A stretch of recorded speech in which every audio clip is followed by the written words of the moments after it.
Welcome back, everybody. Our town hall continues with answers to some of your COVID-19 questions. In a moment, we'll talk about gloves and also get to the bottom of state guidance regarding weddings. Yeah, but we'll start with a question that we have gotten a lot over the past 24 hours regarding those new states that were added to New York's travel advisory, and one state in particular. Right. A viewer sent us this. Many of us go to Ohio frequently because it's so close. If we just pass through or make a brief visit, will we have to quarantine when we get back?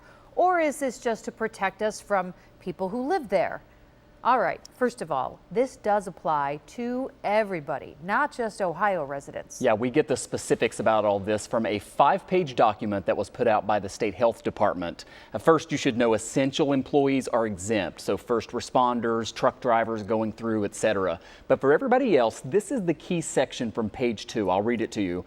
It says the requirements of the travel advisory do not apply to any individual passing through designated states for a limited duration, less than 24 hours, through the course of travel. Examples of such brief passage include but are not limited to stopping at rest stops for vehicles, buses, and/or trains, or layovers for air travel, bus travel, or train travel.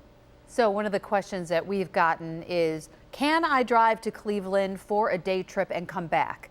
Well, technically, the way these rules read, that would require self-quarantine.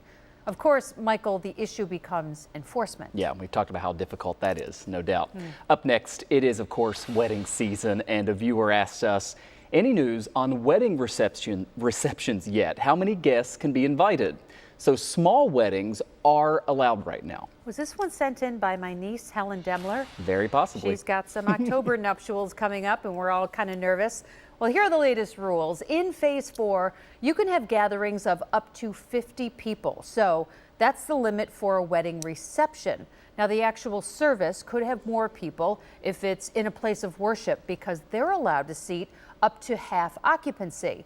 If it's a big church, a synagogue, or a mosque, you could have more than 50 guests. But again, with the reception, you're limited to 50, and masks are required when people cannot socially distance themselves. We reached out to the governor's office because we've been hearing that there might be updated guidance on weddings. That is not ready yet. The governor's press secretary told me that this limit of 50 people is necessary because, again, you have dozens of states out there approaching record numbers of infections, and it's in many cases related to big events. She says she doesn't want New York added to that list. Well, a viewer named Barb emailed us this next question. As a retail worker, should I and my staff wear disposable gloves while handling merchandise and cash? Good question. We've heard this one quite a bit. We couldn't actually find specific CDC guidance for all retail workers, but this is what the experts say for food service retail. So that will be like grocery stores, and it will probably apply here. They say with appropriate hand hygiene, gloves are not necessary for workers who are not involved in food preparation. Yeah, instead, the CDC says it's better to frequently wash your hands or use hand sanitizer.